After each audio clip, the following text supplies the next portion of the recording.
Welcome to Greater Good Radio Hawaii, where we develop tomorrow's leaders by bringing you up close and personal with today's top business people.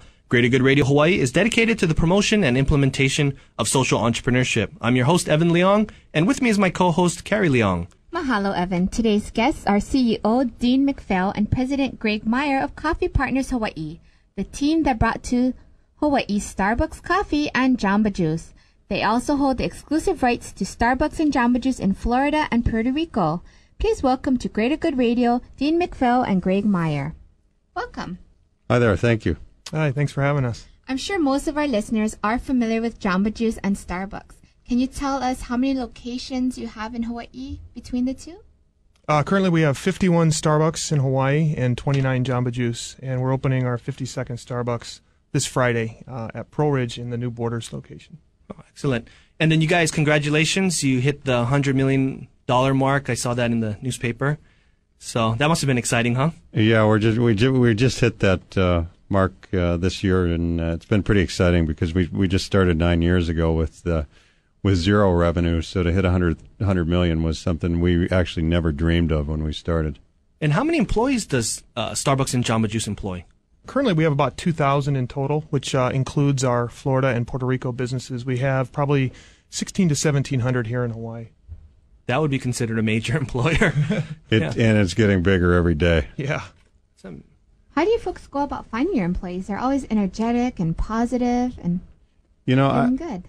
I've got this saying that what we have, the people we have in the stores is the type of people we're going to attract.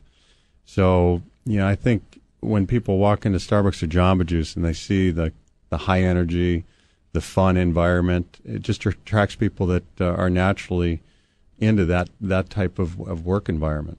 Are you guys having a hard time at all because the job market is kind of tight?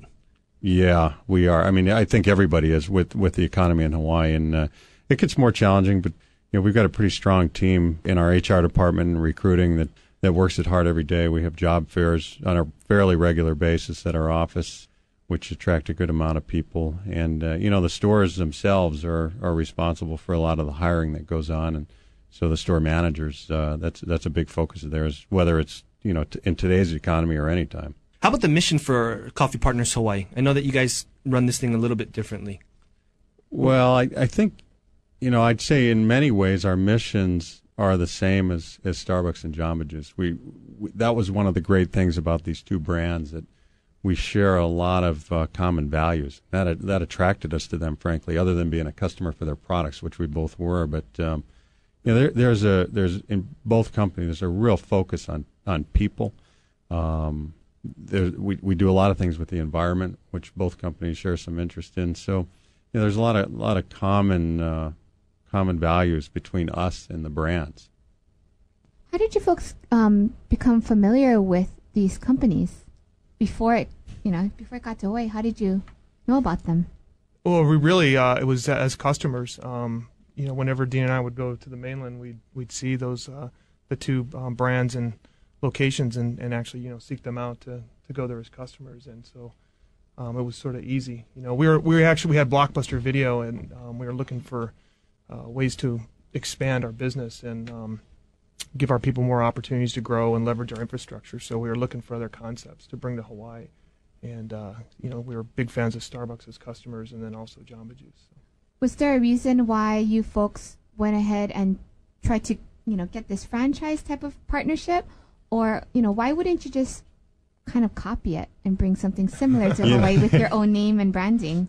Yeah, that's a good question. People ask us that a lot, and especially when we were first starting, because people tend to forget that in 1995, when we were talking to Starbucks, they weren't what they are today, and a lot of people weren't familiar with it. So, Greg and I have always said we're really good at building company culture, at building brands, and at the real estate. We're not the most creative guys in the world.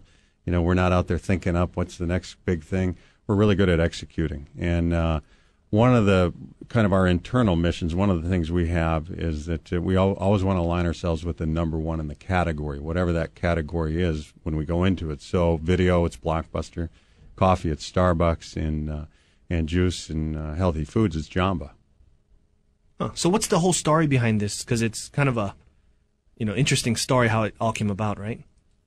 Yeah, it is. And Greg and I have been working together since 1989, along with the guy Duncan McNaughton and his team over there. But I originally came to Hawaii with some friends who had the franchise rights for Blockbuster, and soon after we got here, we were introduced to Duncan McNaughton, who ended up investing a large chunk of money to get us going, and then ended up buying the majority of the company soon after. But Greg and I Greg was working with Arthur Anderson at the time, and he was doing a lot of consulting for our group, and then eventually he left Arthur Anderson and joined us, and off we went. So that was 16, 17 years ago, and Yeah. so we're getting ready to start our fourth brand together, which will be P.F. Chang's, which is going to be coming up next year. Huh. So when you guys started working in Blockbuster, and then you said, I want to get something more, and you started looking at Jamba Juice and Starbucks. How did that work? You just go and you call them up? Or, I mean, how does that actually happen? Well, like I said earlier, we had the Blockbuster, and we kind of run out of development opportunity, at least what we thought. So we were looking for other brands that we might be able to bring to Hawaii and complement what we had. And we decided Starbucks was actually the first one that we got. So when we had thought at the time there was an opportunity for specialty coffee in Hawaii, it was a niche that really hadn't been tapped into. We immediately went to Starbucks, and we were told that they don't franchise. So it was a little discouraging. But did you fly up there, or you just called them on the phone, or how did that happen? it was both, actually. Yeah, well, initially sort of we called them thinking we'd just make a call, and they'd say, sure, we'll let you do it in Hawaii, but it didn't work that way. Yeah. I mean, the real story, it turns out, is a lot of times it's who you know, or if you know somebody who knows somebody who knows somebody kind of thing. And Duncan's cousin was the next door neighbor of one of the board members, and he sort of got them to take a look at us, at least. And we drafted a letter and said who we were, and that sort of opened the door for a meeting. Dean and I went up and had a meeting with Howard Bihar, who was the president of Starbucks International, and really our timing was great because Starbucks had just decided that they were going to expand internationally. So they had set up this international division, which really only had two people at the time. It was Howard and one other person who was in charge of development. And they had just had some discussions with some folks in Japan about expanding Japan. So our timing was good in that they were looking to grow internationally. And when Dean and I met with Howard, we had a great meeting and really connected well with him. And I think that helped. And he was the one who went to the board of directors and sold the idea to allow us the development rights for Hawaii under a license agreement, which at the time had, was the first, and to this day is still the only area development license agreement in the United States. Starbucks has done more licensing since then with grocery stores. They have a joint venture with Magic Johnson for some of the inner cities. But in terms of a exclusive territory, we're the only ones. Did you initially go up with Duncan McNaughton, or you guys went up by yourself? No, Greg and I went up, and as he said, we met with the president of the international group. But I can't remember the exact timing of everything. But after we visited, it was probably another 8 months to a year of really building a relationship and understanding who we are and who they are as people. Is really what it came down to. We connected as human beings, and that's what finally persuaded them that, hey, these are probably the right guys to do this for us.